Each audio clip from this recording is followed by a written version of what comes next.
CPM মানেই তো খুন, সিপিএম মানেই তো রক্ত, সিপিএম মানেই তো মারপিট। যতই সাদা ধুতি পাঞ্জাবি পরুক না কেন, বাইরে ভদ্রলোক, ভেতরটা কি পিশাচ ছাড়া আর কিছু না। বুদ্ধবাবুকে বলতাম তো, আপনার হাত তুললে হাত দিয়ে রক্ত বেরোবে। Buddhababu had no control at all. এবং সবচেয়ে ব্যর্থ মুখ্যমন্ত্রী যদি পশ্চিমবাংলার কেউ হয়ে থাকে, তার নাম হচ্ছে বুদ্ধদেব ভট্টাচার্য। মমতা ব্যানার্জি এমন একজন ব্যক্তি যিনি দেখিয়ে দিয়েছেন একা কংগ্রেস থেকে বেরিয়ে এসে নিজে একা মমতা ব্যানার্জি একটা দল তৈরি করে সরকারের ক্ষমতায় এলো। এটা মমতা ব্যানার্জি ছাড়া কেউ করতে পেরেছে? সিপিএমটাকে তো ভেঙে চুরমার করে দিল, যার নাম তার নাম মমতা ব্যানার্জি। একটা 34 বছর সিপিএম নামটা আজকে ইনসিগনিফিকেন্ট হয়ে গেছে, তার কারণ তো মমতা ব্যানার্জি, এটা মানতে হবে তো। রাজনীতিতে বিশ্বাসযোগ্যতা বা লয়্যালটির দাম কতটা? রাজনীতিতে লয়ালিটির হচ্ছে সবচেয়ে বেশি। লয়ালিটি যদি না থাকে তাহলে রাজনীতিতে কিছু নেই। যে মমতা ব্যানার্জির মতো লিডারের সঙ্গে থাকতে পারে না, ছেড়ে চলে যায়, সে কোনো লিডারের সঙ্গে থাকতে পারবে না। তাদের স্বার্থে ঘা পড়লে তারাও ছেড়ে চলে যাবে, লিখে নিতে পারে। 2007-এ আমি দিল্লি থেকে আসছি ফ্লাইটে, আর বুদ্ধবাবু সেদিনকে ওই ফ্লাইটে আসছে। হঠাৎ করে সামনাসামনি দেখা হয়ে গেল। আমি তো বলেইছিলাম ওকে, কেন আপনি হঠাৎ এমন একটা প্ল্যান করলেন যে আমাকে খুন করতে হবে? আপনাকে ইয়েস। আগামী 10-15 বছর কিরকম দেখতে পাচ্ছেন এই দেশের? আগামী 5-7 বছর তো খুব ডেঞ্জারাস ফর দি কান্ট্রি। গণতন্ত্র খুব নষ্ট হয়ে গেছে। আগে ভোটাররা ঠিক করতো সরকার কে হবে, এখন সরকার ঠিক করছে ভোটার কে হবে।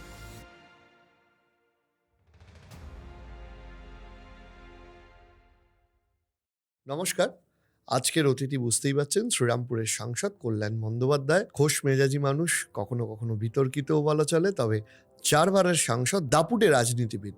তার সাথে খোলামেলা আলোচনায় যাব। অনেক মনের কথা তিনি বলেছেন এই পডকাস্টে। তবে পডকাস্ট শুরু করার আগে শ্রীরামপুরের সাংসদ এসছেন, আর শ্রীরামপুরের বিরিয়ানি ডেস্টিনেশনটা সম্পর্কে আপনাদের জানাবো না তা কি হয়? সেটা হচ্ছে আজকের এপিসোডের sponsor Biryanism. Biryanism is a very famous biryani brand. আপনারা যারা বিরিয়ানি লাভার, যারা দেখছেন বিরিয়ানি খেতে ভালোবাসেন, তারা সোজা শ্রীরামপুরে চলে আসতে পারেন। 5 তলা রেস্টুরেন্ট রয়েছে বিরিয়ানিজমের শ্রীরামপুর মেন মার্কেটে। তাই যারা বিরিয়ানি লাভার, তাদের জন্য বিরিয়ানিজমের পক্ষ থেকে আমন্ত্রণ রইল। বিরিয়ানিজমের ঠিকানা বা যাবতীয় তথ্য ডেসক্রিপশনে দেওয়া রয়েছে। তো যাই হোক, সোজাসুজি আসা যাক কল্যাণবাবুর সাথে আড্ডায়। চলুন দেখা যাক কি কি কথা হলো তার সাথে।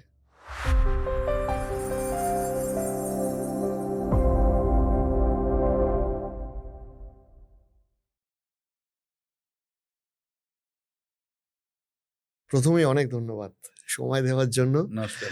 কোথা দিয়ে, আপনার মতো ব্যক্তিত্বকে কোথা দিয়ে শুরু করব, সেটাই একটা বড় ভাবনা আমার কাছে। তবে যেটা মানে আমার কাছে খুব ইন্টারেস্টিং লাগে যে আপনি রাজনীতিতে এলেন, মানে আশাটা কি করে আপনার? এটা দীর্ঘ ইতিহাস আছে। আচ্ছা। তখন আমি লিগ্যাল প্রফেশনে জয়েন করেছি। আমার যিনি সিনিয়র ছিলেন, গুরু মহিতোষ মজুমদার অ্যাডভোকেট, পরে উনি জজ হয়েছিলেন। 1984 সালে মমতাদি যখন ক্যান্ডিডেট হয়, তখন আমি চেম্বারে জুনিয়র, 26-27 বছর বয়স। তো সুব্রতদার সঙ্গে একজন মহিলা মহিতোষদার চেম্বারে এলেন। মহিতোষদার চেম্বারটা ভেতরে, আমরা সব বাইরে বসতাম জুনিয়ররা। তো হঠাৎ আমাকে ডাকলো, ডেকে বলছি, চিনিস সেদের? উনি মহিতোষ আমার খুব স্নেহ করতেন, খুবই ভালোবাসতেন। হ্যাঁ আমি দেখেছি আমাকে। বলে কোথায় দেখেছিস? তখন তো আমি ভবানীপুর মেসে থাকতাম। ওই ব্রেকফাস্টের সময় আমাদের শিহরি মিষ্টান্ন ভাণ্ডারে কচুরি খাওয়া, ওই রাস্তা দিয়ে যাতায়াত করতে করতে দেখতেন একজন মহিলা বেশ বক্তৃতা দিচ্ছে, বেশ ভালো লাগতো দেখে। আমি ওনাকে তো এতে দেখেছি, বক্তৃতা দিতে দেখেছি। বলো দেখেছিস? হ্যাঁ, দারুণ বক্তৃতা দেয়, তেজ আছে। বলো আচ্ছা। বলো আজ থেকে দিদি বলবি। ওর নাম মমতা। আজ থেকে দিদি, তুই ওর ভাই, নমিনেশনগুলো ফাইল করে দিবি, ও যাদবপুর ক্যান্ডিডেট হচ্ছে। আচ্ছা। সেই থেকে শুরু। তারপর 84 থেকে 89 এই 5 বছরে কম যোগাযোগ হয়, মানে বেশ খুব একটা বেশি ইয়ে ছিল না, মানে আমিও নিজের প্রফেশন নিয়ে ব্যস্ত, কখনো দেখা হয়েছে। আবার এলো 1989 ইলেকশন, হুম নির্বাচন। তখন থেকে আমি খুব ঘনিষ্ঠভাবে কাজ করছি, সেই থেকে দিদির সঙ্গে জড়িত। তারপর করতে করতে দিদি যখন যুব কংগ্রেসের সভানেত্রী হলো, যেদিন হলো তার পরের দিনই অল অফ মানে আমি অবাক, আমি চেম্বারে বসে কাজ করছিলাম, দিদি চলে এসেছে। আচ্ছা দিদি বললো, তোমাকে আমার সঙ্গে কাজ করতে হবে, লিগ্যাল সেল করতে হবে। আমি যুব কংগ্রেসের সভানেত্রী হয়েছি, সেই থেকে জড়িয়ে গেছি একটার পর একটা। আর দিদির অত্যন্ত ভালোবাসা, স্নেহ, মানে দিদির সঙ্গে কাছ থেকে যদি কেউ কাজ করে থাকে সেই সময়, হুম যারা করেছে তারা জানে দিদি কি, কত গভীর ভালোবাসা, কত স্নেহ রয়েছে, কেউ ছেড়ে যেতে পারবে না। এখানে একটা প্রশ্ন আসে, সেটা হচ্ছে যে আপনি বললেন যে কেউ ছেড়ে যেতে পারবে না। একটা সময় এলো যে তখন 19-এর পর একটা ট্রেন্ড দেখা গেল যে অনেকেই ছেড়ে ছেড়ে চলে যাচ্ছে, এবং তার মধ্যে বেশ কিছু তৃণমূল কংগ্রেসের বড় মুখ রয়েছে। আপনি দীর্ঘদিন যাবৎ, মানে গোটা জীবনটা একটাই দল করে গেলেন, বা বলা চলে একজন নেতৃত্বের ছায়াতেই দল করে গেলেন। তো আপনার কি মনে হয় রাজনীতিতে বিশ্বাসযোগ্যতা বা লয়্যালটির দাম কতটা? দেখো, আমরা যখন থেকে দিদির সঙ্গে দল করছি, আমরা মানে স্পেশালি আমি, আমার সমসাময়িক এখন যারা রয়েছে শুধু সুব্রত বক্সিয়া রয়েছে, হুম পরবর্তীকালে অরূপ এসছে বা ববি এসছে। আমরা যারা দিদির পুরনো লোক, দিদির সঙ্গে যারা করেছি অনেক লড়াই সংগ্রাম, অনেক কিছুর মধ্যে দিয়ে গেছে, দরকার হলে পরে বলবো, তো তারা কখনো দিদিকে ছেড়ে যেতে পারবে না। যারা ছেড়ে গেছিল তারা কিন্তু তৃণমূল কংগ্রেসের জন্ম লগ্ন থেকে ছিল না। Take the case of Suvendu Adhikari ছিল না, কিন্তু শুভেন্দুকে মমতা দি সব দিয়েছে, মানে এত দিয়েছে যে মমতা দি, যে দিদি বোধহয় রাজনীতিতে কাউকে অত দেয়নি। অকৃপণ ভালোবাসা দিয়েছে, রাজনৈতিক প্রচুর ক্ষমতা দিয়েছিল, এমপি করেছে 2009, 14 এমপি থাকতে থাকতে বললো না আমি বিধানসভায় যাব, ক্যাবিনেট মিনিস্টার হব, তাই দিয়েছে। এত দিয়েছে তার কোনো ঠিক নেই। তুমি যে কোশ্চেনটা করলে সেটা হচ্ছে লয়ালিটির কোশ্চেন। পশ্চিমবাংলার রাজনীতি একটু ডিফারেন্ট ফ্রম মানে আদার স্টেটস। এখানে মানুষ তার প্রতিনিধিকে সরল, সহজ, সিম্পল দেখতে চায়। আর 2 নম্বর হচ্ছে যে লয়াল চায়। রাজনীতিতে লয়ালিটির হচ্ছে সবচেয়ে বেশি বড় দাম। লয়ালিটি যদি না থাকে তাহলে রাজনীতিতে কিছু নেই। তুমি যে দলে চলে যাচ্ছ সেই দলও বিশ্বাস করবে না যে এই দলে তুমি বেশি দিন তুমি থাকতে পারবে, আবার অন্য কোনো দলে চলে যাবে। আর মানুষের ভরসাটাও কমে যায়। যদিও এখন একটা তত্ত্ব খাড়া হয় গণতন্ত্রে, তো যেমন ভোটার যেমন তার ইয়েতে চেঞ্জ করে, ক্যান্ডিডেট মানে জনপ্রতিনিধি কি চেঞ্জ হবে, তাহলে জনপ্রতিনিধি এখন দুটোর মধ্যে আকাশ পাতাল তফাৎ, দুটো তো এক ক্লাস নয়। রাজনীতি, পলিটিক্সের তো একটা উদ্দেশ্য থাকবে, একটা ফিলোসফি থাকবে। একদমই তাই। পলিটিক্সের একটা আইডিওলজি, আপনি বলছেন আইডিওলজি না থাকলে কি করে হবে? আপনি আমি একটা কথা বলছি, যে মমতা ব্যানার্জির মতো লিডারের সঙ্গে থাকতে পারে না, ছেড়ে চলে যায়, সে কোনো লিডারের সঙ্গে থাকতে পারবে না। তাদের স্বার্থে ঘা পড়লে তারাও ছেড়ে চলে যাবে, লিখে নিতে পারে। আপনাকে আমি একটা বিষয় জিজ্ঞেস করছি, যে ধরুন আপনার একটা দীর্ঘ রাজনৈতিক জীবন, ফ্রম দ্য পলিটিক্স আমি যদি আপনাকে জিজ্ঞেস করি যে আপনি কি শিখলেন বা ভবিষ্যৎ প্রজন্মকে টপ 3টে গুরুত্বপূর্ণ কি বলে যেতে চান, যে তোমরা যারা ভবিষ্যতে রাজনীতি করবে তারা অন্তত এই 2-3টে বিষয় মাথায় রেখো? প্রথম হচ্ছে খুব সৎ থাকতে হবে।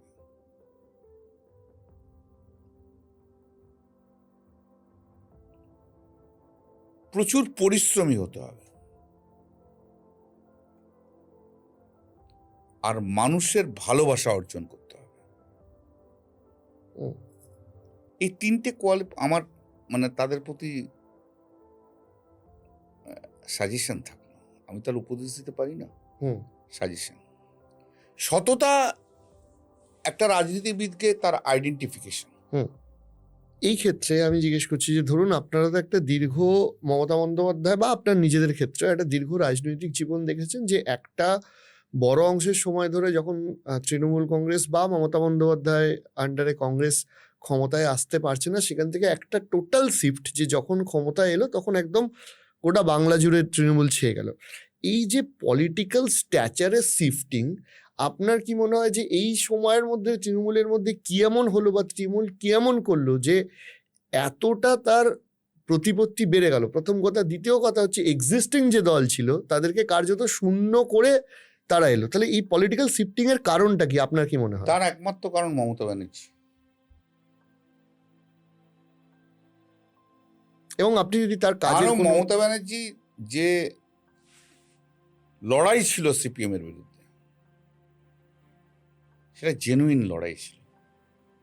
মমতা ব্যানার্জি যখন কংগ্রেসের মধ্যে ছিল তখন সিপিএম এর মধ্যে জেনুইন লড়াই করত।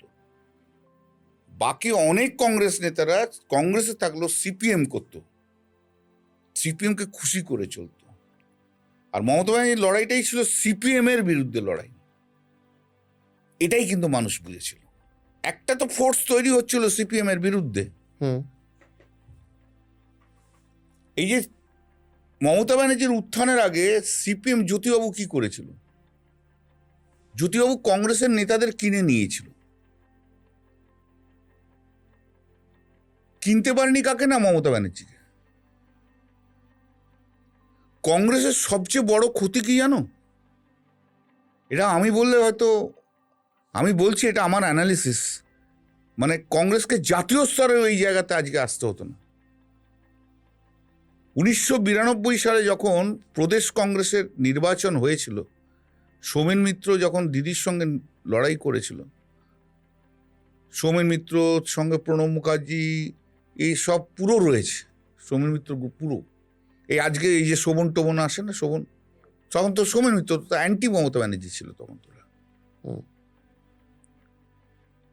সেই রাজনৈতিক সেই ইলেকশনে যদি মমতা ব্যানার্জিকে জিতিয়ে দিত না, কংগ্রেসটাও বাঁচত সেদিনকে পশ্চিমবাংলায়। এবং সময়ের কালে এসে মমতা ব্যানার্জি যে রাজনৈতিক নেতৃত্ব, তার রাজনৈতিক লড়াই এবং অ্যাডমিনিস্ট্রেটর হিসেবে সারা ভারতবর্ষের কিন্তু একটা মুখ, নিশ্চিত মুখ উঠে আসতেন। কংগ্রেস একটা ন্যাশনাল পার্টির একটা প্রেসিডেন্ট হওয়া তো একটা বিশাল বড় ব্যাপার। কংগ্রেসের মধ্যে একটা পরিবারতান্ত্রিক, এবং আমি পরিবারতান্ত্রিকে আসছি পরে। হুম। এবং এরপর যে মমতা ব্যানার্জি যে ফাইটটা দিল, সেই ফাইটটা অতুলনীয়। সেই ফাইটের সঙ্গী হচ্ছে আমরা, যারা পুরনো সময় থেকে একদম সঙ্গে ছিল। একদম। দিদি আমাদের আবেগ। সেই অর্থে রাজনৈতিক নেত্রী, রাজনৈতিক লিডার, রাজনৈতিক ইয়ে তা না। দিদি হচ্ছে ইমোশন, ঘরের মানুষ, ইমোশন। সেই দিদিকে নিয়ে, আর দিদিকে আমরাও দিদির কাছে ইমোশন। সেই লড়াইটা যখন হলো, সেই লড়াইটাই মমতা বন্দ্যোপাধ্যায় যখন কংগ্রেসের থেকে যখন হচ্ছিল না, কংগ্রেস থেকে যখন বিতাড়িত হলো 1997-এ, ওই তোমাদের মনে আছে যে ইনডোর কনফারেন্স, আউটডোর কনফারেন্স, এটাই হচ্ছে পশ্চিমবাংলার রাজনীতির মোড় ঘোরালো, দিক পরিবর্তন দিয়ে তৃণমূল কংগ্রেস তৈরি হলো। সর্বভারত তৃণমূল কংগ্রেস, তারপরে 7 জন এমপি, 8 জন এমপি, 7 জন এমপি। এরপর শিফটিংটা শুরু হলো, যে জন্য 2001-এ আমাদের 60 জন এমএলএ হয়েছিল কংগ্রেস তখন বোধহয় 25 থেকে 30টা এমএলএ হয়েছে। এবার নয়তো নেভার। না, ওটা তো আমরা বলেছিলাম পরে, না, যেবারে জোট হলো 2001। 2001-এ। হ্যাঁ, আমার যেটা মনে হয় সেটা হচ্ছে পশ্চিমবাংলায় সিপিএম তখন এত অত্যাচার করেছে, চারিদিকে মানুষ ক্ষেপে ছিল, কিন্তু মানুষ সুইচ ওভার করতে পারছে না ভয়ে, যে আমাকে প্রোটেকশনটা কে দেবে, আমি যদি সুইচ ওভার করি আজকে আমাকে প্রোটেকশনটা কে দেবে। তখন যারা আমরা তৃণমূল কংগ্রেসের কর্মীরা যারা সারা পশ্চিমবঙ্গব্যাপী আছে, তারা কিন্তু মাটি কামড়ে কিন্তু লড়েছে। যেখানে একটা বিপদ হয়েছে, মমতা বন্দ্যোপাধ্যায় কেন মমতা বন্দ্যোপাধ্যায় কর্মীদের কাছে এত অ্যাকসেপ্টেড। রাত্রি 11টায় খবর পেয়েছে যে মালদাতে অমুক ঘটনা ঘটেছে, রাতের মধ্যে বেরিয়ে গিয়ে ভোরবেলায় 4টে-5টায় মমতা বন্দ্যোপাধ্যায় সেই মালদায় দাঁড়িয়ে আছে, পুরুলিয়াতে দাঁড়িয়ে আছে। কোন রাজনীতিবিদ সেই সময়কার দিনে? সিপিএম মানে তো একটা আতঙ্ক, সিপিএম মানেই তো খুন, সিপিএম মানেই তো রক্ত, সিপিএম মানেই তো মারপিট। জ্যোতিবাবুর জমানায় একরকম, বুদ্ধ ভট্টাচার্য আরেক রকম। যতই সাদা ধুতি আর পাঞ্জাবি পরুক না কেন, আমরা যারা ওদের দেখেছি তারা জীবনে কোনোদিন বলতে পারবো না এটা একটা বাইরে ভদ্রলোক, ভেতরটা কি পিশাচ ছাড়া আর কিছু ছিল না। জ্যোতিবাবুর সময় এখানে খুন হচ্ছে, ওখানে খুন হচ্ছে, এখানে ধর্ষণ হচ্ছে, অমুক হচ্ছে পুকুরে। আর বুদ্ধবাবুর সময় গণহত্যা, গণধর্ষণ। উনি গণতে বিশ্বাস করতেন, গণহত্যা না হলে ওনার হতো না, গণধর্ষণ না হলে হবে না। শুধু নন্দীগ্রামের দিনে একটা সন্ধ্যেতে 40 থেকে 50 জন হিন্দু মুসলমান মেয়ে ধর্ষিত হয়েছিল সিপিএমের কমরেডদের হাতে। বুদ্ধবাবুর সময় অযোধ্যা হিলসে 10 জন শিডিউল ট্রাইব মহিলা হয়েছিল। Buddhababu had no control at all, কোনো কন্ট্রোল ছিল না। এবং সবচেয়ে ব্যর্থ মুখ্যমন্ত্রী যদি পশ্চিমবাংলার কেউ হয়ে থাকে তার নাম হচ্ছে বুদ্ধদেব ভট্টাচার্য। সফিস্টিকেটেড, ভীষণ সুন্দর দেখতে, কাব্য করছে, এখানে যাচ্ছে, ইন্টেলেকচুয়াল ভাব। আরে তোমাকে তো তার জন্য করা হয়নি, তোমার কাজটা অন্য। 4টে কবিতা বলছে, 2টো বই লিখছে, গুরুগম্ভীর আলোচনা করছে, সেটা অন্য কথা। এবং মিসিং পয়েন্ট কোথায় জানো? এটা যেটা মমতাদি ধরে নিন, সেটা হচ্ছে সাধারণ মানুষের অধিকার। সে অধিকার যখন খর্ব হবে, তার পাশে রাজনৈতিক দলকে দাঁড়াতে হয়, শিল্পপতির। বুদ্ধবাবু শিল্পপতি ওরিয়েন্টেড হয়ে গেল, আর মমতাদি সাধারণ মানুষ ওরিয়েন্টেড, কৃষক ওরিয়েন্টেড হয়ে গেল। যে সিঙ্গুর নিয়ে এত কন্ট্রোভার্সিয়াল কথাবার্তা বলা হয়, মমতার জন্যই চলে গেছিল। কে চলে গেল, that is not the important factor to a political party. কাদের অধিকার? টাটা তো সেখানে ভোট দিয়ে তোমাকে কিছু করে দেবে না। কার অধিকারকে তুমি নষ্ট করছো? গরিব কৃষকের। বক্তব্য কি ছিল মমতা বন্দ্যোপাধ্যায়? সিম্পল থিং, যে ওই রকম একটা সিঙ্গুরের এগ্রিকালচারাল ল্যান্ড নেওয়ার তোমার কি দরকার আছে, যেখানে নন এগ্রিকালচারাল ল্যান্ড পাশেই রয়েছে, ধারে কাছে রয়েছে। Why are you identifying this place? অন্য জায়গায় নাও। যেভাবে যে প্রক্রিয়াতে ল্যান্ড অ্যাকোয়ার করলো, আলটিমেটলি সুপ্রিম কোর্ট তো সেটা সাইড করেছে, মানতে হবে তো সে কথা। এই ল্যান্ড অ্যাকুইজিশনটাকে তো সেটা সাইড করেছে, জমি তো ফিরিয়ে দিয়েছে। টাটাকে তো গুটি, টাটা এমনিই বুঝে গেছিল যে হবে নাকি, টাটা গুটি নিয়ে চলে গেছিল নিজের থেকে। মমতাদি তাড়ায়নি, ওরা নিজেরা উঠে গেছিল। আন্দোলনটা আমরা করেছি। আমি কয়েকটা কাউন্টার আর্গুমেন্টে যাচ্ছি, আপনার কি মতামত আমি জিজ্ঞাসা করছি। প্রথম কথা হচ্ছে যে ধরুন মানে আপনার দীর্ঘ পলিটিক্যাল কেরিয়ারের সাথে আপনার সাথে ছায়া সঙ্গীর মতো হয়ে রয়েছে একটা বিতর্ক, ঠিক আছে? এই বিতর্কের মূল সূত্রপাত হয়েছিল যে আপনার একটা স্টেটমেন্ট নন্দন নিয়ে, বুদ্ধদেব ভট্টাচার্যকে নিয়ে। আপনি কি মনে করেন যে ওইটা না করলেই ভালো হতো, নাকি এখনো মনে করেন যে দেখুন, এটা আমার বুদ্ধবাবুর সম্বন্ধে অবস্থান ছিল? পলিটিক্যালি আমি ভীষণ এগেনস্টে ছিলাম। হুম। তো এটা আমি তো অনেকদিন আগেই বলে দিয়েছিলাম, যে অনেক আগে যে আমি বলেছি না করলেই ঠিক হতো। বুদ্ধবাবুর সঙ্গে আমার ব্যক্তিগত সম্পর্কও ভালো ছিল। ওকে, ইন্টারেস্টিং। বুদ্ধবাবু কখনো ব্যক্তিগতভাবে আমার সঙ্গে কখনো কিছু হয়নি, বা আমারও কিছু হয়নি। এবং তাহলে তুমি যখন জিজ্ঞেসই করছো, তাহলে একটা ইনসিডেন্ট বলি। হুম। 2007-এ আমি দিল্লি থেকে আসছি ফ্লাইটে, আমার এক্সিকিউটিভ ক্লাস ছিল, আমি কোনো মামলা করতে গেছিলাম, আর বুদ্ধবাবু সেদিনকে ওই ফ্লাইটে আসছে। তো বুদ্ধবাবুর সঙ্গে যখন তার ওই থাকে না সিকিউরিটি অফিসাররা, তার আমি একটু ইচ্ছে করে দেখে মুখটা একটু ঘুরিয়ে রেখেছিলাম। তো উনি উঠে গিয়ে বসছেন। এরপর যে ওনার তো, যেহেতু উনি চিফ মিনিস্টার, ওনাকে আগে বার করেছে আমাদের কাছে, বেরিয়ে গেছেন। উনি লিফট দিয়ে নামছেন, আর আমি সিঁড়ি দিয়ে নামছি।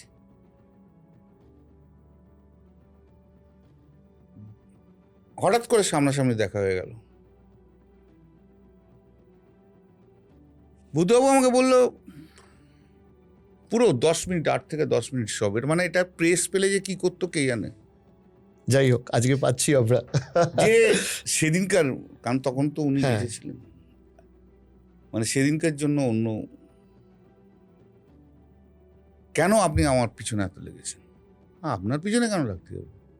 আইনি লড়াই লড়ছি সব, ওই কেন এসব করছেন? আপনি খুব অন্যায় করছেন। আমি অন্যায় করছি? হ্যাঁ, আপনি অন্যায় করছেন, ঠিক করছেন না এগুলো, এবং আপনি বুঝবেন যে আপনি ঠিক করছেন না। আপনি ঠিক করেননি রিজানুরে, আপনি ঠিক করেননি সিঙ্গুরে, আপনি ঠিক করেননি তাপসী মালিকে, আপনি ঠিক করেননি গড়বেতার কেসে। আপনি তখন পুলিশ মন্ত্রী ছিলেন। 10 মিনিটস একদম বলছি, আমি বলছি আমি ঠিক করিনি, আমরা একদম ঠিক করেননি। আপনি পড়িয়ে যাবেন, কোর্ট শুধু নয়, মানুষ বুঝিয়ে দেবে যে আপনি ঠিক করেননি। দেখতে থাকুন আপনি। অ্যাজ এ চিফ মিনিস্টার আপনি ঠিক করেননি। তুমি কি একটা সিগারেট খাবে? আমার না, আপনার কাছ থেকে নিয়ে কখনো সিগারেট আমি খাবো।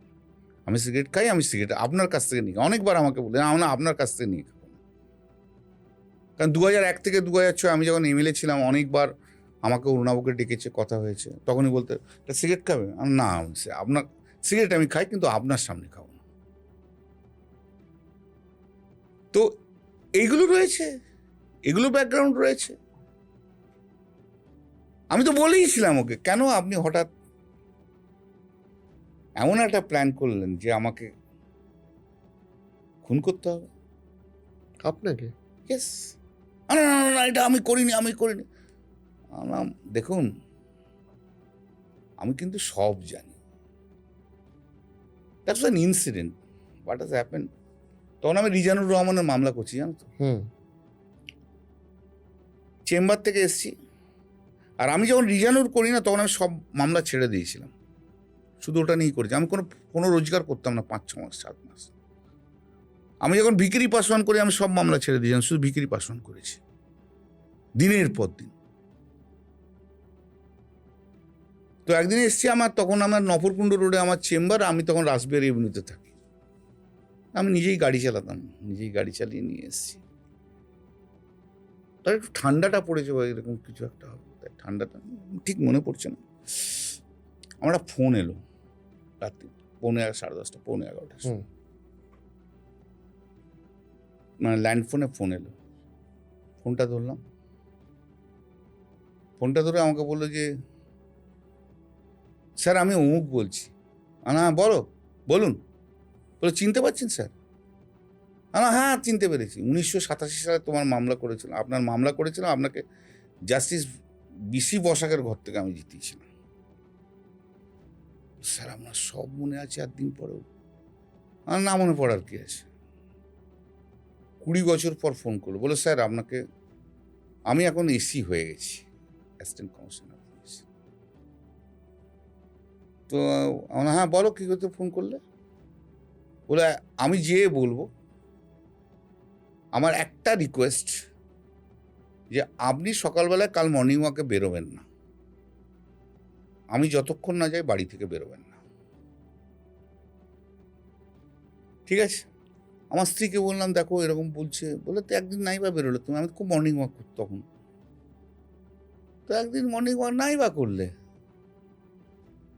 তাই আমি পরের দিন সকালবেলা 7:45 নাগাদ এলো, বলে স্যার আমি আজ আপনার কাছে এসেছি, আমার স্ত্রী আমাকে আপনার কাছে পাঠিয়েছে। আচ্ছা, হ্যাঁ বলো। বলো আসলে আপনি আমার চাকরিটা বাঁচিয়ে আমার সংসারটাকে তো বাঁচিয়েছেন, আর আজও এখানে তাই আপনার প্রতি আমাদের কৃতজ্ঞতা, আমাদের ফ্যামিলির তো কোনোদিন যাবে না, শুধু তাই জন্য আমার স্ত্রী বলল ওই কথাটা ওনাকে বলে এসো। একজন তখনকার পুলিশ অফিসার, নামটা আর বলছি না, হি ইজ স্টিল দেয়ার, তারা টিম তৈরি করলো 11 জনের। সে আমাকে দেখিয়ে দিল একদম ছক কেসে, আমি কোথায় যাই কোথায় না যাই, নফরকুণ্ড রোডের বাড়ি থেকে গাড়ি পর্যন্ত উঠতে আমি একা যখন যাই তখন কতটা হেঁটে যাই, দেশপ্রিয় পার্কের কর্নারে কীভাবে ঘুরি, কখন ঘুরি, সব দেখিয়ে দিল। This are the point sir, যেখানে আপনি টার্গেট।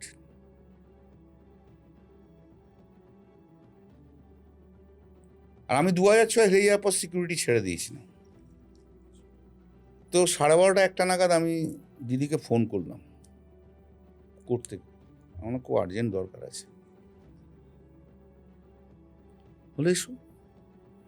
দিয়ে বললাম, দিদি খুব বিচলিত হয়ে গেল।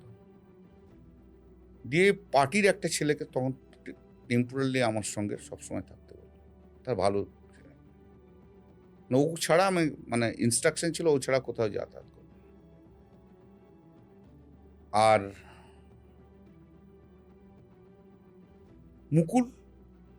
মুকুলকে পাঠালো তখন হোম মিনিস্টারের কাছে,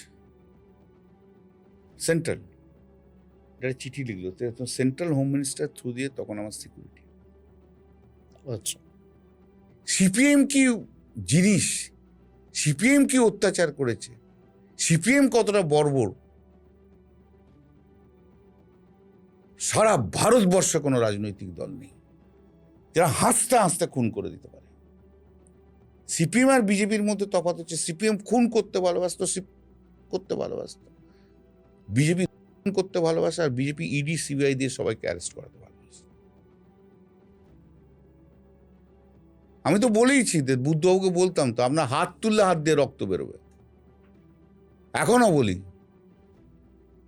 বুদ্ধবাবু ইন্টেলেকচুয়াল অনেকের কাছে হিরো হতে পারে, আমার কাছে না,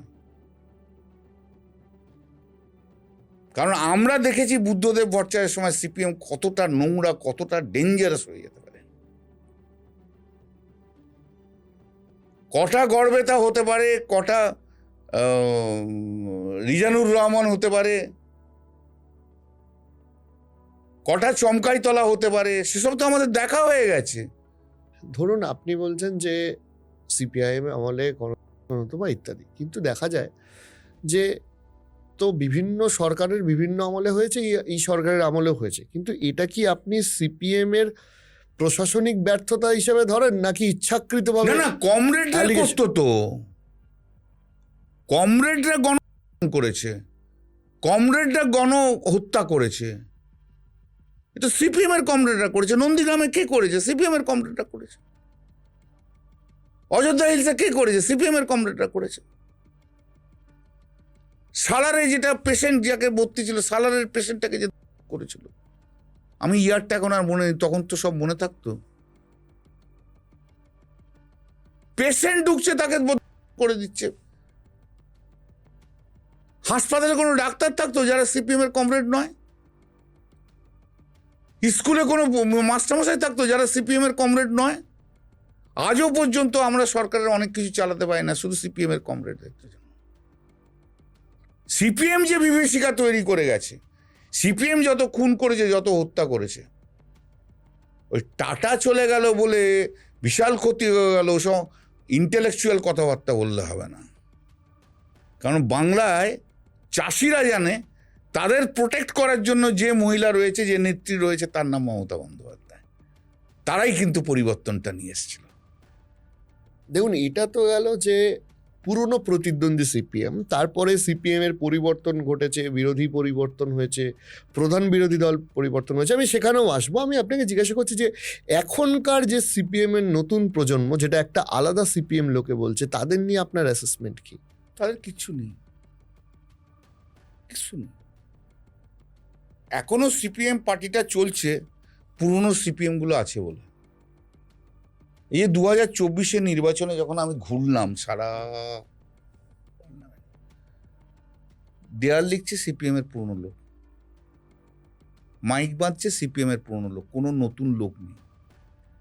নতুন যারা আছে তারা আছে কোথায়? প্রেসে আছে, পডকাস্টে আছে, আলোচনায় আছে, সোশ্যাল মিডিয়ায় আছে, তার বাইরে এরা নেই। সফিস্টিকেটেড সিপিএম, ইন্টেলেকচুয়াল সিপিএম, বড় বড় বক্তৃতা দেওয়া সিপিএম, বড় বড় বাণী দেওয়া সিপিএম। এদের মধ্যে একটা এক্সেপশনে ছিল, আমি ভেবেছিলাম যে কিছুটা হবে, সেও করতে পারছে না, তার গ্রেডটাকে নামিয়ে দিয়েছে, সেটা মীনাক্ষী। মীনাক্ষী সম্বন্ধে আমার অ্যাসেসমেন্ট ছিল 2024 নির্বাচনের আগে, যে আমি তো দেখিনি কখনো, আমার অত সময় হয় না, মীনাক্ষী সম্বন্ধে শুনতাম দু একটা, হয়তো একটু স্পিচ শুনেছি। আমি ভেবেছিলাম, আর ওর ওই কুলটির মেয়ে, একটু আমার দুর্বলতা ছিল কুলটি, আমি তো আসানসোলের এমএলএ ছিলাম, তাই একটু কুলটির মেয়ে শুনলাম, ঠিক আছে, যদি মেয়েটা কেমন দেখি, ভালো তো একটা রাজনৈতিক প্রতিদ্বন্দ্বী তৈরি হোক, ভবিষ্যতের জন্য তো পলিটিক্যাল লিডার দরকার। আমরা তো আর চিরকাল বাঁচবো না, আগামী 10 বছর পর পশ্চিমবাংলার সবচেয়ে বড় সমস্যা হচ্ছে পলিটিক্যাল লিডার ক্রাইসিস। এটা কি আপনার দলকে নিয়ে বলছেন না? সবাইকে নিয়ে বলছি। আমাদের দলের তো আমাদের রয়েছে, আমাদের তো শুধু তো নিজের দলের হলে হয় না, বিপক্ষ দলের লোক চাই। আরে বিপক্ষ দল থেকে যদি তৈরি না হয় তাহলে কি করে তুমি রাজনীতিটা করবে? খালি মাঠে তো আর খেলা যায় না। রাজনীতি, গণতন্ত্র দাঁড়িয়ে থাকে একমাত্র যখন একটা শক্ত সরকার আর একটা শক্ত প্রতিপক্ষ থাকে। সে প্রতিপক্ষ কোথায়?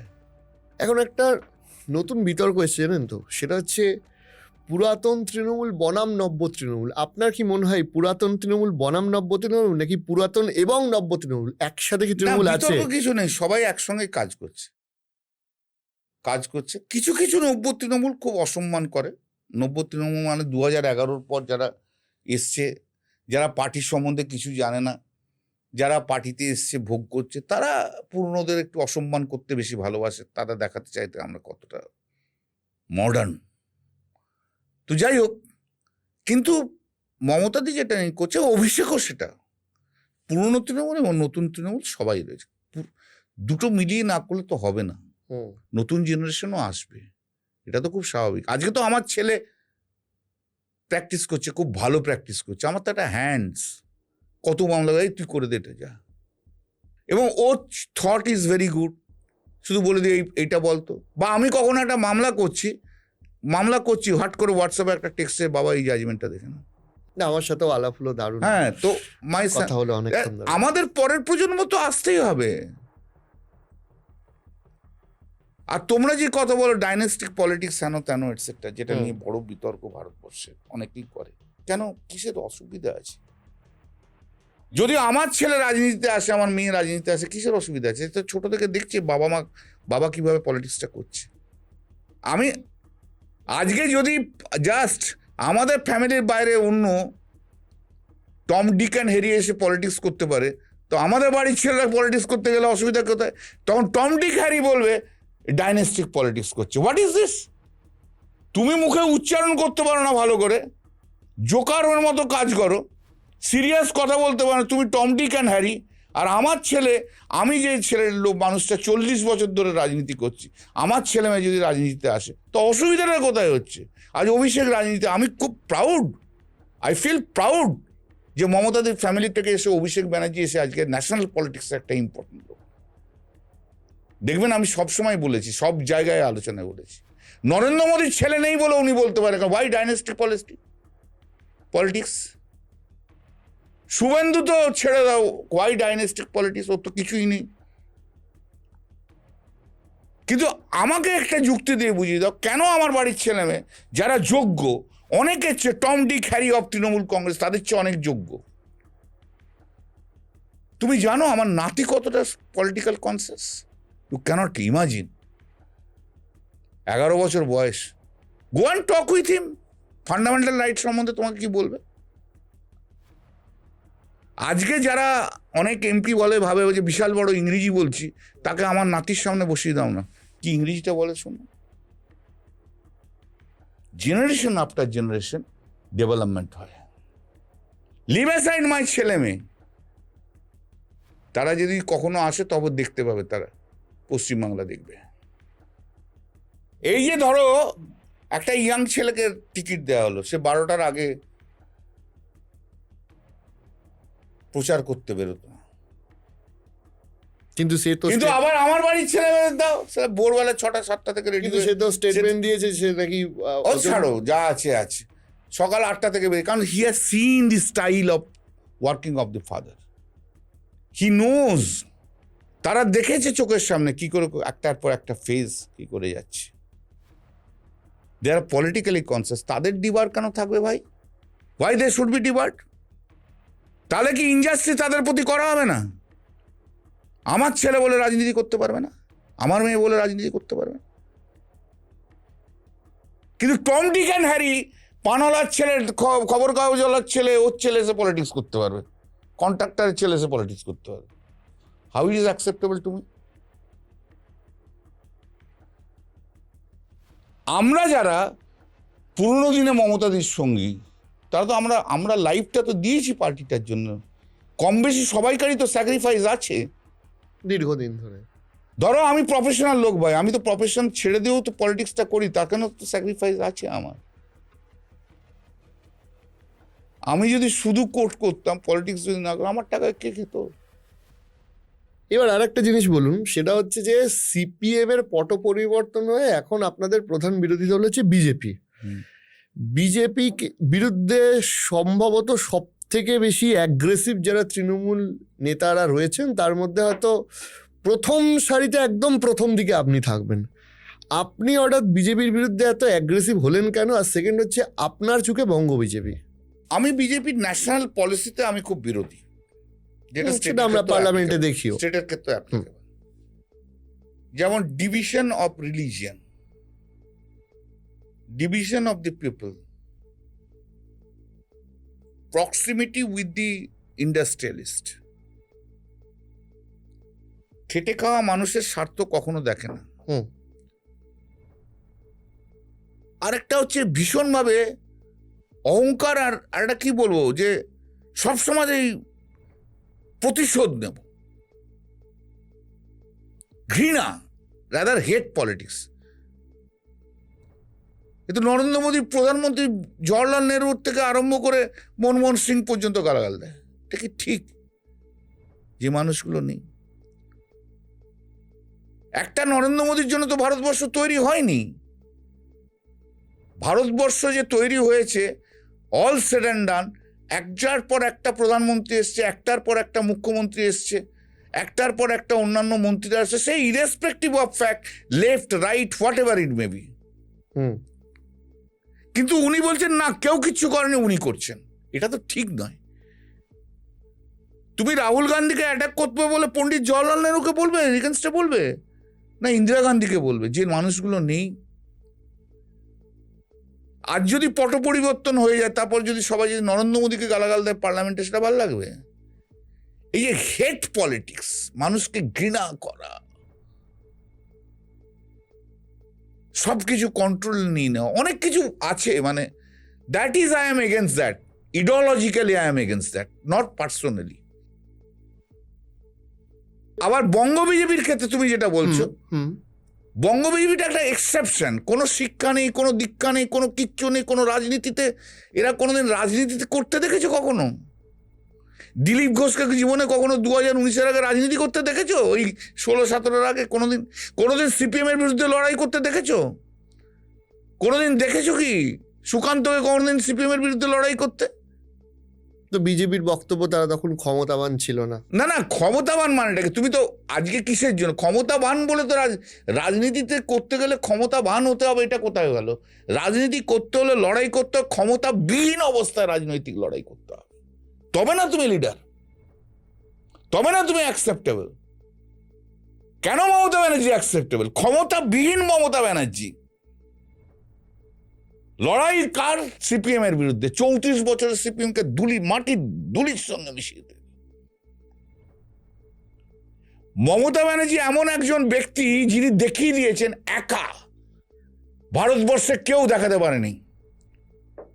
কংগ্রেস থেকে বেরিয়ে এসে সবাই বলেছিল প্রণব মুখার্জির মতো অবস্থা হবে। কংগ্রেস থেকে বেরিয়ে এসে নিজে একা মমতা ব্যানার্জি একটা দল তৈরি করে সেটাকে এস্টাবলিশ করে সরকারের ক্ষমতায় এলো।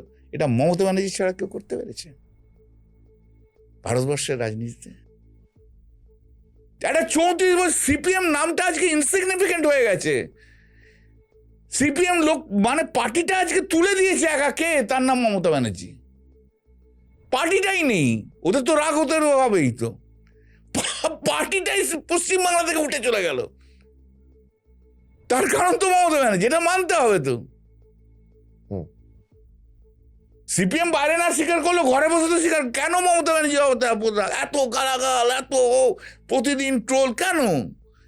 একটা মহিলা 34 বছরের অত বড় সাম্রাজ্য, অত পার্টি, ওই অমুক, এই কাডার, এই স্ট্রাকচার, এত অর্গানাইজেশন ধুলিস্যাৎ করে দিয়ে গেল।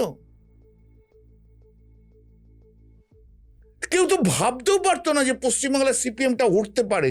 কেউ ভেবেছিল কখনো? আমি জানি না তোমাদের বয়স তখন কত ছিল, কি ছিল, কেউ ভেবেছিল? সিপিএমটাকে তো ভেঙে চুরমার করে দিল যার নাম, তার নাম মমতা ব্যানার্জি। এমনি অগ্নিকন্যা বলে না, এমনি গোটা ভারতবর্ষের যে কোনো নেতা যে কোনো জায়গায় दीदी, सर आप कौन पार्टी का एमपी है? तृणमूल कांग्रेस। ओ दीदी का पार्टी আলাদা, খাতিরই আলাদা। এখন যে জেনারেশনটা ক্ষমতায় থাকাকালীন তৃণমূল কংগ্রেসে এসছে, কোনোদিন যদি ক্ষমতা চলে যায় এই ফাইটটা দিতে পারবে? আপনি কি সম্ভাবনা দেখতে পাচ্ছেন? দেখো, আউটলুকের তো একটা ব্যাপার রয়েছে। একটা জিনিস আমাদের সত্যিকারের ভরসা, তোমাকে আমি বলেছি, তুমি যে প্রশ্নটা করলে সেই প্রশ্নটার আমি একটু স্ট্রেট কাট কথা বলি। আমি তো আমার এই জন্য একটু বদনামও আছে, সুনামও আছে, হোয়াট এভার ইট মেবি। এটার আমাদের একমাত্র ভরসা হচ্ছে অভিষেক। একটা দিন তো আমরা শেষ করবো, এটা তো খুব সত্যি কথা। দিদিকেও শেষ করবো, ক্যারি করে নিয়ে দায়িত্বটা কিন্তু অভিষেক ব্যানার্জি। এবং অভিষেক বাই দিস টাইম নিজেকে যেভাবে তৈরি করেছে, আমার মনে হয় সে পারবে। সেটা কত বছর পারবে, দ্যাটস এ ডিফারেন্ট থিং। এবং অভিষেকের আরেকটা সুবিধা হচ্ছে, যদি এইভাবে চলে, এভাবে মমতা দি যেভাবে ব্যাটিং করছে আর কি, যেভাবে চলছে পশ্চিমবাংলার রাজনীতিতে, অভিষেক যখন দিদির জায়গা নেবে তখন অপোজিশন বলে কিছু থাকবে না। এটা কি আপনি বিশ্বাস করেন যে যেভাবে ধরুন আজকে প্রায় 15 বছর তৃণমূল ক্ষমতা, এবং খুব এদিক ওদিক না হলে 4 নম্বর টার্ম তৃণমূলের জেতার সম্ভাবনা সব থেকে বেশি উজ্জ্বল, যে চিরকালই এতটা ভালো থাকতে পারবে আগামী 10 বছর? দেখো, উত্থান এভাবে তো সিপিএমও কখনো ভাবেনি যে চলে যাবে। আমি কেন, একটা জিনিস সব জায়গাতে থাকা চলে যাওয়ার একটা তো নিঃসন্দেহ ব্যাপার রয়েছে। তবে এটা তো কনফার্ম যে দিদি যতদিন বেঁচে যান, যেমন জ্যোতিবাবু যতদিন বেঁচে ছিল সিপিএমকে কেউ হটাতে পারেনি ভাই।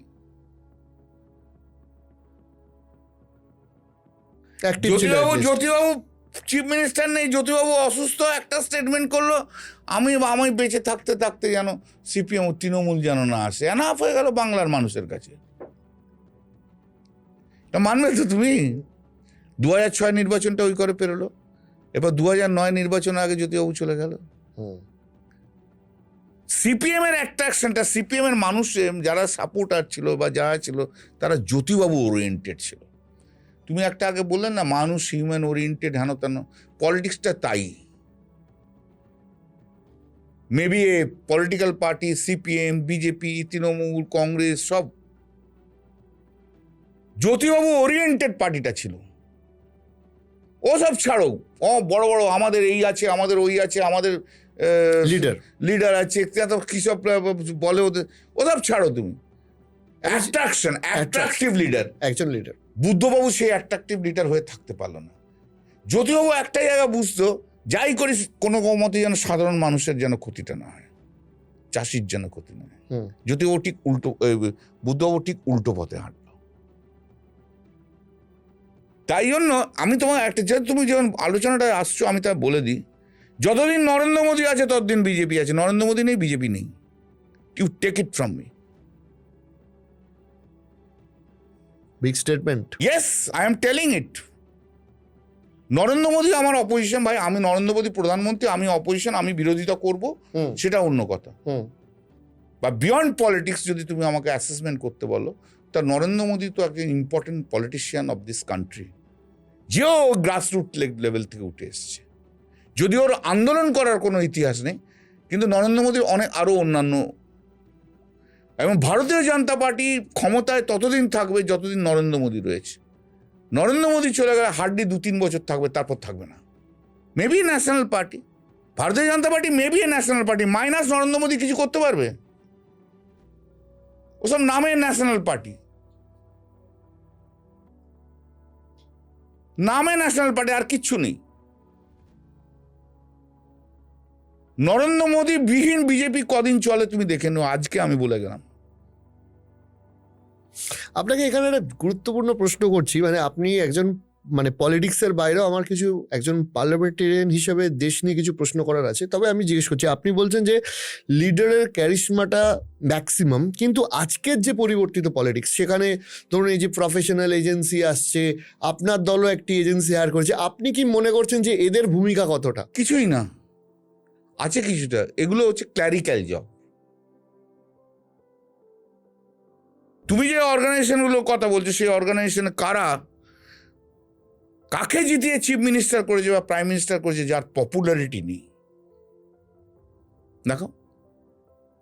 তাহলে তো ওরাই সব ভারতবর্ষের প্রধানমন্ত্রী হতো, আমরা হতাম? মানে রাজনৈতিক দলের কেউ হতো? ওরাই যদি এত জানে তাহলে আমাদের দরকার নেই। পলিটিক্যাল লোকের তো তাহলে দরকার হতো না। They cannot supplement, they may be supplementary, additional hand. আজকের যুগ অনেক হাইটেকের যুগ এসছে, বিভিন্ন রকম এসছে, সেগুলোকে সাহায্য করার জন্য। Not in the politics. পলিটিক্সে করছে, আমি বলবো না যে একদম নেই। পলিটিক্যাল ইনফ্লুয়েন্স হচ্ছে, পার্টি হয়তো তাদের কাছে কথা শুনছে, করছে, কিন্তু আলটিমেটলি হোয়াট ইজ দিস দেয়ার, যে আমাদের কে আছে, দিদি আছে। মানে একটা অর্গানাইজেশন কিছু বলে দিলেই সঙ্গে সঙ্গে যে সেটা অ্যাকসেপ্টেড হবে তা নয়, মমতাদি ডিসাইড করবে। এবং সেখানে ডিসাইড করার জন্য তো শুধু একটা ইনফরমেশন থেকে আসবে না। একটা source of information is not the factor, other source of information is factor.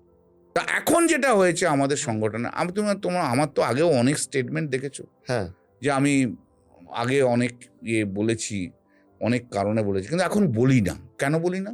They are working very properly. এই যে প্রতীক কিন্তু কাজটা ভালো করছে, যেটা পিকের সময় ছিল না। আমারও অনেকে খেপে গেছিল, কিন্তু প্রতীক জৈন কিন্তু কাজটা ভালো করছে, আই মাস্ট সে দিস। এবং এই প্রতীক জৈন কাজ ভালো করলো, আর অভিষেক যেভাবে খাটছে, অভিষেক কিন্তু সাংগঠনিক কাজটা ভীষণ ভালো হয়ে গেছে। আগে যেটা মুকুল সাংগঠনিক কাজ করতো, মুকুল, তারপর তো দলে একটা গ্যাপ ছিল, সেই গ্যাপটাতে এসে অভিষেক ভীষণভাবে ধরেছে। অভিষেকের আরো প্লাস পয়েন্ট হচ্ছে, অভিষেকও 3 বারের এমপি, মেয়ে প্রচুর ভোটে জিতছে।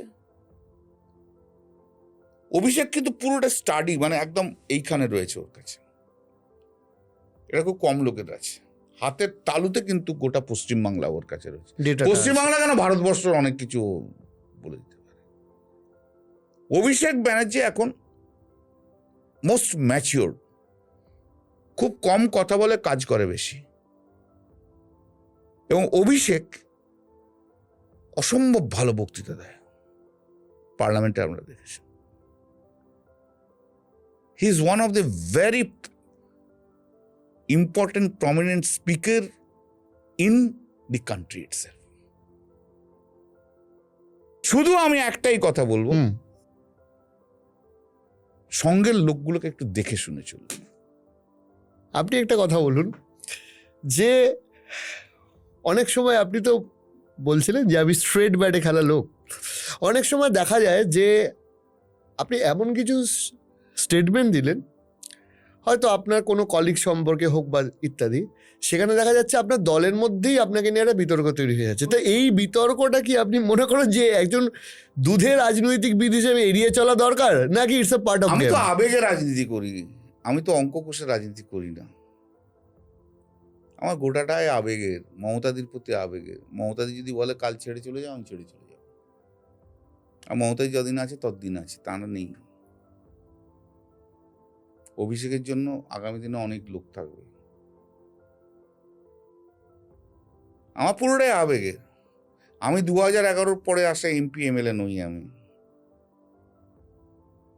যাদের নিয়ে বিতর্কের কথা বলছেন তারা সব পরবর্তীকালে এসছে, কেউ অন্য পার্টি থেকে এসছে। সেসব আর ভেতরে ঢুকবেন না, ছেড়ে দিন। আমার কার নিয়ে কি বিতর্ক কি হলো আমার কিচ্ছু এসে যায় না। আমি যতদিন এমপি আছি, আমার শ্রীরামপুর পার্লামেন্টের কনস্টিটুয়েন্সির মানুষের আশীর্বাদ আমার সঙ্গে আছে কিনা, that is the factor of my life. আমি আমার লিডারকে রেসপেক্ট করি, লিডার যা বলবে তাই করব। আর শ্রীরামপুর পার্লামেন্টের মানুষ যেদিনকে বলবে দরকার নেই, চলে যাব। আমি দুটো ব্যক্তিত্বকে নিয়ে জিজ্ঞেস করব। সেটা হচ্ছে যে আপনি যদিও কিছুটা বলেছেন, পার্লামেন্টে আপনি নরেন্দ্র মোদীকে অনেকটা কাছ থেকে দেখেছেন, বিরোধী হিসাবেই দেখেছেন। What is your assessment about Modi? He is a very good speaker.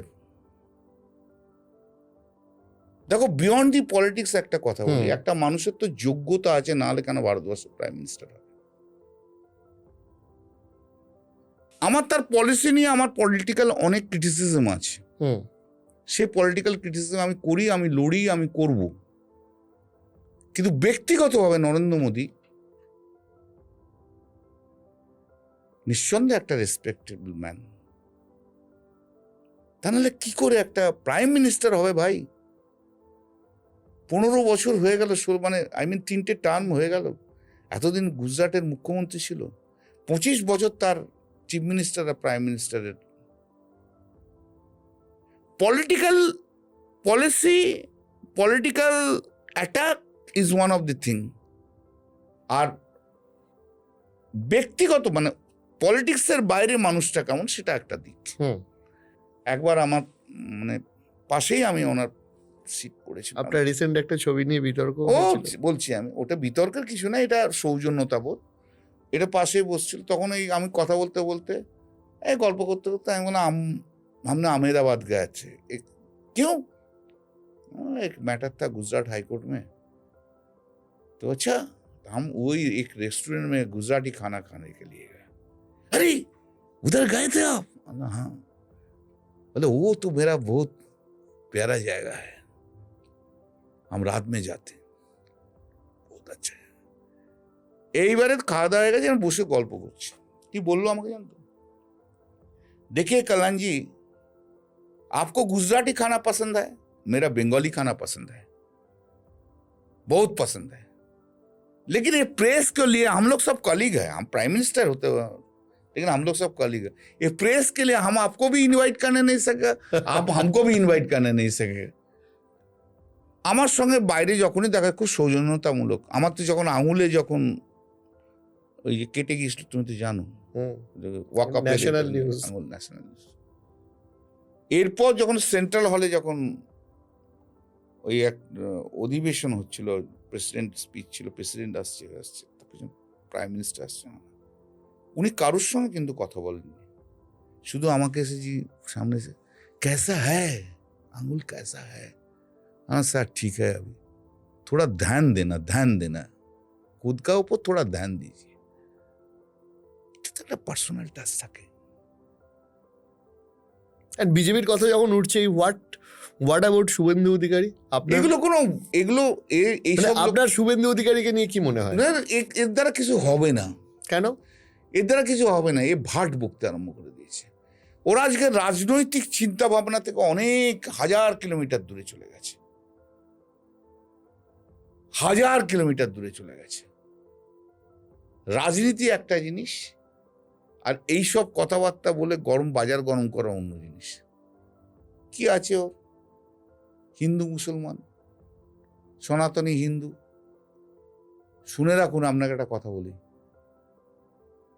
এই যে সনাতনী হিন্দুর কথা বলে না, আমি তো জানেন মায়ের ভক্ত লোক। সনাতনী হিন্দুর যারা ওপরের দিকে রয়েছে না, সাধু সন্ত, খুব ওপরের লেভেলের লোকেরা, তারা পশ্চিমবাংলার সবচেয়ে বেশি যাকে রেসপেক্ট করে তার নাম মমতা ব্যানার্জি। শুনে রাখুন এই কথাটা। আমি বেশি ব্যাকগ্রাউন্ড বলবো না, জেনে রাখুন। অনেক সাধু কি বলে জানেন? ও তো মা কা আধার হ্যায়, মা কা শক্তি হ্যায়। সত্যি দিদি, তাই সত্যি দিদি বলি, মা। কিছু কিছু ঘটনা আছে, সবকিছু তো বলা যায় না, গায়ে কাঁটা দেবে শুধু। কিসেরও সনাতনী হিন্দু? মমতা ব্যানার্জির মতো সনাতনী হিন্দু কে আছে? কোনোদিন দেখেছেন? সমস্ত ধর্মকে নিয়েই যারা, মানুষকে নিয়ে যারা চলে, তারাই হচ্ছে আসলি হিন্দু। সনাতনী হিন্দু মানে ও যে ডেফিনেশনটা তৈরি করে দিয়েছে, ওর ভাষায় সনাতনী হিন্দু মানে হচ্ছে এই উত্তরপ্রদেশ আর নর্থ ইন্ডিয়ার যে কটা আছে হিন্দু আছে, সেগুলো হচ্ছে সনাতনী, হচ্ছে বাঙালি হিন্দুরা সনাতনী হিন্দু নয়। ওগুলোই হচ্ছে শুধুমাত্র হিন্দু। ওর ওই কালচার এখানে আনতে চাইছে। করাপশন আমার বহুত দেখা আছে, ছাড়ুন।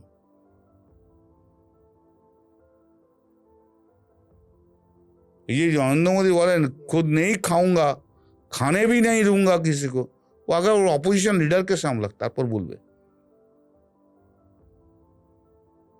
কিন্তু বিজেপির যে জায়গাটা, যা কালকেও আমার একটা ইয়ে ছিল, স্ট্যান্ডিং কমিটি মিটিং ছিল, সবাই যেখানে বলছিলেন, ওরাও জানে শুভেন্দু ছাড়া বিজেপির কিছু নেই ইন বেঙ্গল। ওরা শুভেন্দুকে ওইভাবেই দেখে, যার জন্য শুভেন্দুকে একটু সব ভালো সম্পর্ক অমিত শাহ রাখতে চায়। আর শুভেন্দুর যে কিছু নেই এটা ওরা জানে না। এবং আমি ওদেরকে কি বললাম জানেন তো, বাংলায় বলে দিচ্ছি, তোমরা পশ্চিমবাংলায় বিজেপিটা অনেক ভালো করতে যদি তোমরা পুরনো বিজেপি দিয়ে পশ্চিমবাংলা চালাতে। এমনকি নতুন যে এসছে, সে প্রথম থেকে বিজেপি করছে, সে করলেও তোমরা ভালো চালাতে। কিন্তু এই তৃণমূল থেকে নিয়ে যে শুভেন্দু অধিকারীর মতো লিডারকে নিয়ে যে তোমরা যে বিজেপি করে দিয়েছো, তোমাদের নিজেদের মধ্যেই ঝগড়া আছে। শ্রমিক ভট্টাচার্যকে তুমি বিজেপির সভাপতি করেছো, ঠিক করেছো, অরিজিনাল বিজেপি। তথাগত রায় কম বেশি যায়, ও অনেক কথাবার্তা বলতে পারে, হানো তেন, আমাদের ভালো মন্দ, কিন্তু অরিজিনাল বিজেপি। তপন শিকদার মারা গেছে অনেকদিন আগে, কিন্তু তপন শিকদার বাঁচে থাকলে অরিজিনাল বিজেপি। এটা কি বিজেপির কি জানে? এ তো শুধু চিফ মিনিস্টার হওয়ার স্বপ্ন নিয়ে বিজেপি করে।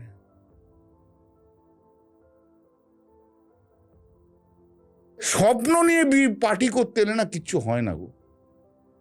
রাজনীতিতে করতে হলে আমাকে যদি আমার উদ্দেশ্য থাকে আমি ওই জায়গাটাকে অ্যাচিভ করবো, তবে আমি পলিটিক্স করবো, তাহলে তুমি কিছুই করতে পারবে না। এখন তো সব টার্মস দিয়ে দেয়, আমি যাবো, আমাকে তাহলে এখানে এই মন্ত্রী করতে হবে, আমাকে ওই করতে হবে, আমাকে এই করতে হবে, আমাকে প্রেসিডেন্ট করতে হবে, এইসব টার্মসে আজকাল রাজনীতি চলে দল শিফট করবার সময়। এটা রাজনীতির কথা হলো? এবং প্রমাণ হয়ে যাবে, তুমি দেখো Suvendu Adhikari is worthless political leader in politics. 2026 প্রমাণ হবে।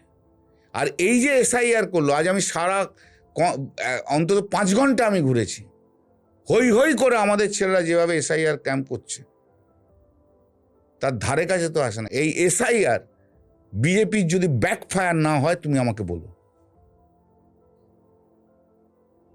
2026-এর রেজাল্ট বেরোনোর পর ডেকো আমাকে, আর আজকের কথাগুলো লিখে রেখো।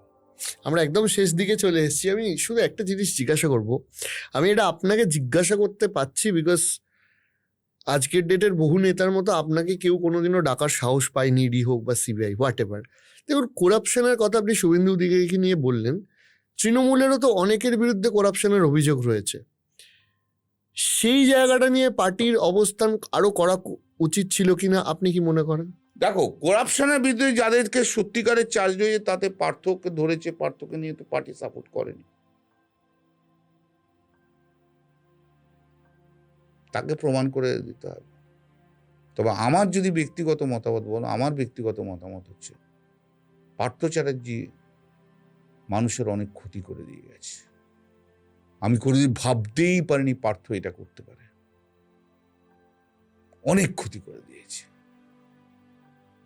এটা আমি ভাবতেই পারি না। পার্টির তো কোনো দোষ নেই, অনেক ইনভেস্টিগেশন হয়েছে, সিবিআই, ইডি, হেন তেন, কারণ এবং অভিজিৎ গঙ্গোপাধ্যায় যখন জজ ছিল তখন তো কখন মমতা ব্যানার্জিকে অ্যারেস্ট করবো, কখন অভিষেককে অ্যারেস্ট করবো তার জন্য ঝিঁকে পড়েছিল, করাতে তো পারেনি। এতদিন হয়ে গেছে, কোনো এভিডেন্স তো নিয়ে আসতে পারেনি। অভিষেককে যেভাবে বারবার ইডি ডেকেছে, কোনো এভিডেন্স আছে? এগুলো পলিটিক্যাল হ্যারাসমেন্ট। আর যাদেরকে অ্যারেস্ট করেছে তাদের আলটিমেটলি ট্রায়াল হবে, ট্রায়াল হলে তারপর বোঝা যাবে। পার্টি তো শক্ত স্ট্যান্ড নিয়েছিল, পার্থকে তো সাসপেন্ড করেছিল। আরেকটা কথা, সব থেকে বেশি ভোকাল হতে আপনাকে দেখেছি এই যে তৃণমূল থেকে বিজেপি যাওয়াটা, যে যেমন আপনি মনে করেন যে বিজেপির ক্ষতি হয়েছে, বহু ক্ষেত্রে তো বিজেপি থেকেও হঠাৎ করে তৃণমূলে আসাটা দেখো আমি ইমেজ নষ্ট করে বলে। এটা তো আমি তো তৃণমূল থেকে বিজেপি, বিজেপি থেকে তৃণমূল, এপার ওপার কোন পারে জানি না, আমি সব পারেতেই আছি, সে তো আছে, হয়েছে। কিন্তু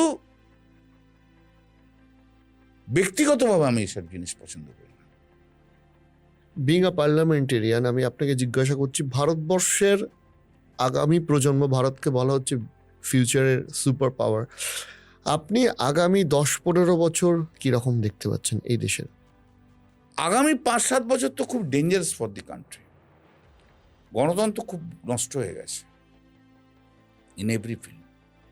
আগে জনতা ঠিক করতো, ভোটাররা ঠিক করতো সরকার কে হবে, এখন সরকার ঠিক করছে ভোটার কে হবে।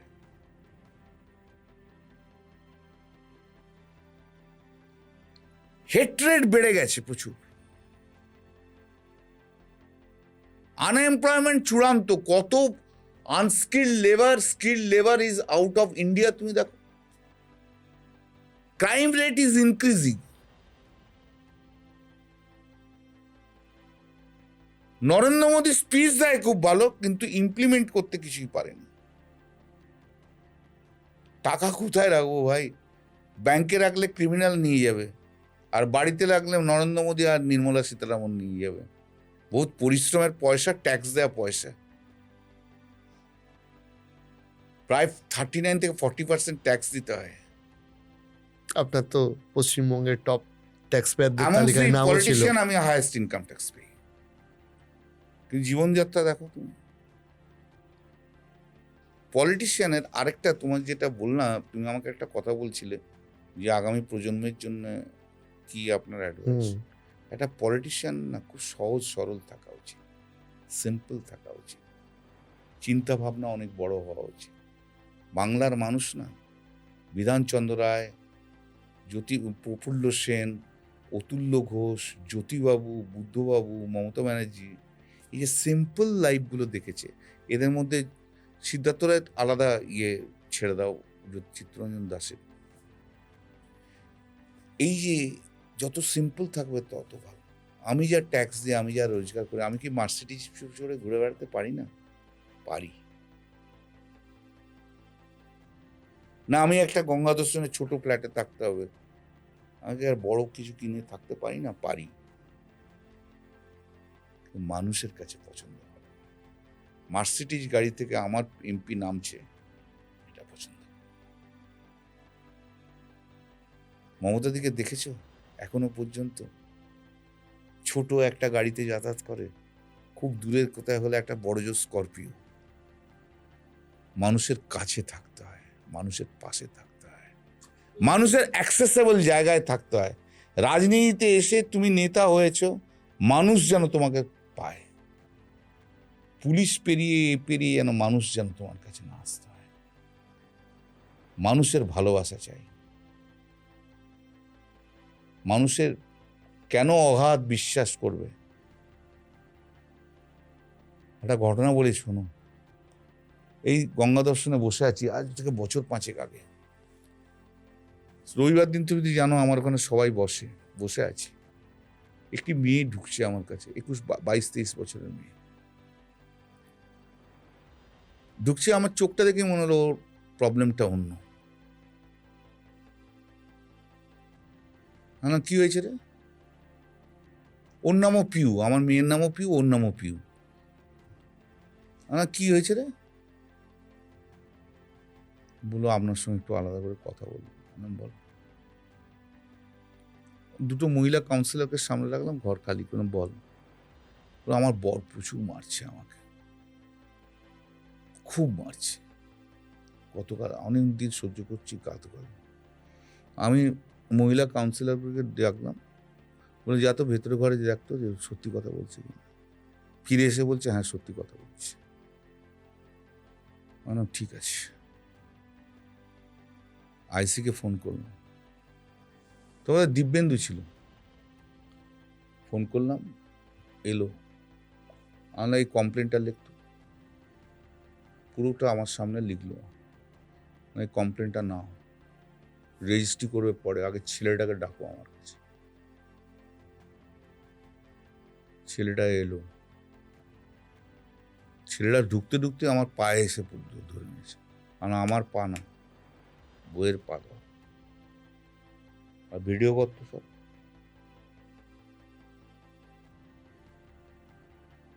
একটা যদি এরপর ঘটনা ঘটে, তোমাকে আমি যে কোথায় নিয়ে যাবো তুমি জানো না। কিন্তু তুমি বলতে পারো আমি আনরিজনেবল, এটা উচিত না। কিন্তু কোনো মেয়ে যখন এসে কাঁদে না তার অত্যাচারের কথা বলে, কোনো বাবা মা যখন এসে কাঁদে না অত্যাচারের কথা বলে, আমার ভেতরটা ঠিক থাকে না। মনে হয় ধরে চাপকে শেষ করে দিই। এখনো আমাদের দেশে আমাদের পশ্চিমবাংলা বলো ভারতবর্ষে শিক্ষিত হয়েছে মানুষ, মহিলাদের উপর অত্যাচার কিন্তু কমেনি। যত শিক্ষিত তত অত্যাচার বেশি। সফিস্টিকেটেড ঘরে আরো বেশি। দিনের পর দিন সংখ্যা বাড়ছে। এখন যারা আসে সব সফিস্টিকেটেড মহিলারা আসে। দেখবে অশিক্ষিত গরিব মানুষ গালাগাল দিচ্ছে, মারপিট করছে, আবার সকাল থেকে ভোরবেলা রাত্রেবেলা ঠিক হয়ে যাচ্ছে। এদের ইগো, এদের কমপ্লেক্স, এর থেকে সরানো যাচ্ছে না। বিয়ে করার আগে ছেলে বলে তোমার মেয়েকে তুমি ছেড়ে আমার সব জীবন। আর যেই বিয়েটা হয়ে গেল, কতটা শ্বশুরকে টাইট দিতে পারি, সেখানেই তার সেই জামাইয়ের বীরত্ব প্রকাশ পায়। আর কোথাও বীরত্ব নেই। বীরত্ব যত হচ্ছে মেয়ে মানে বউয়ের কাছে আর শ্বশুরের কাছে। আর শ্বশুর ওই একটা জায়গাতেই যে দুর্বল। মেয়ে আছে, দিনের পর দিন বাড়ছে এই জায়গা। এই কেউ তো মোদিজি তো বন্ধ করতে পারেনি। ম্যাট্রিমোনিয়াল কোষে আজকাল ভর্তি হয়ে গেছে, ডিভোর্সের কেসে ভর্তি হয়ে গেছে। ভালোবাসাটাই চলে গেছে। আমাদের জীবন যেভাবে ভালোবাসা, স্বামী স্ত্রীর মধ্যে দিয়ে যে ভালোবাসা, সে ভালোবাসাটাই নেই। I love you, you love me, text হেন তেন, বিয়ে 6 মাস, 1 বছর, 1.5 বছর, 2 বছর বন্ধ।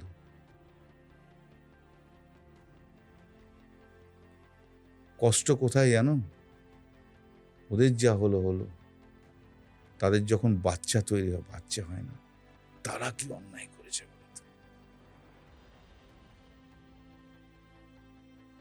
তাদের ওপরেই A child has asked to me, who is the Supreme Court? Who can decide where I will live? আপনাকে অনেকটা ইমোশনাল লাগছে। চলো, আমি লাস্ট একটাই প্রশ্ন করব, সেটা হচ্ছে যে দীর্ঘ রাজনৈতিক জীবন, প্রাপ্তি আর অপ্রাপ্তি কি মনে হয় না না, লাইফটাকে দেখে? অনেক পেয়েছি। আমি বাঁকুড়ার একটা সাধারণ ঘরের ছেলে, মিডিওকার স্টুডেন্ট। সেইখান থেকে এসে কলকাতাতে এসেছি। কলকাতাতে এসে নিজের প্রফেশনাল কেরিয়ারে এস্টাবলিশড হয়েছে। রাজনীতিতে মমতাদির সঙ্গে আছি, মমতাদি ভালোবাসে, এমপি হয়েছি, এমএলএ হয়েছি, অনেক পেয়েছি। আর কি জানো, সত্যি কথা বলবো, মমতাদির ভালোবাসা পেলে না আর কিছু পাওয়ার দরকার হয় না, কিচ্ছু দরকার হয় না, নাথিং, পলিটিক্সের নাথিং। এইভাবে যদিও আমার উপর কখনো সময় খেপে যায়, হ্যাঁ। একটু দূরে দূরে সরিয়ে দেয়, কিন্তু ভালোবাসে। কিছু কিছু আছে এইসব নতুন মেটেরিয়ালস সব এসছে তাদের জন্য, আর আমার কিছু চাই না, আই এম হ্যাপি। আমি তো বললাম, আমাকে যেদিন বলবে আমি চলে যাব। আমার মায়া, অত মায়া নেই। আমার মায়া কি জানো, আমার মায়া হচ্ছে আমার 2 নাতনি, মানে ওরা যমজ, আমার নাতি, আর আমার একটা জার্মান শেপার্ড আছে দিল্লিতে। Finished, I have finished my job, I have discharge my duties. বাকিটা সব যে যার নিজের মতো করবে, যার যা ভাগ্য আছে। ওদেরকে আমি ভীষণ ভালোবাসি। আপনি এভাবেই হাসি খুশি থাকুন। অনেক অনেক ধন্যবাদ আমাদের সময় দেওয়ার জন্য। তবে ইচ্ছা রইল যে পরে পার্লামেন্ট নিয়ে আপনার সময় হলে একটা এপিসোড। নিশ্চয়ই। Thank you so much.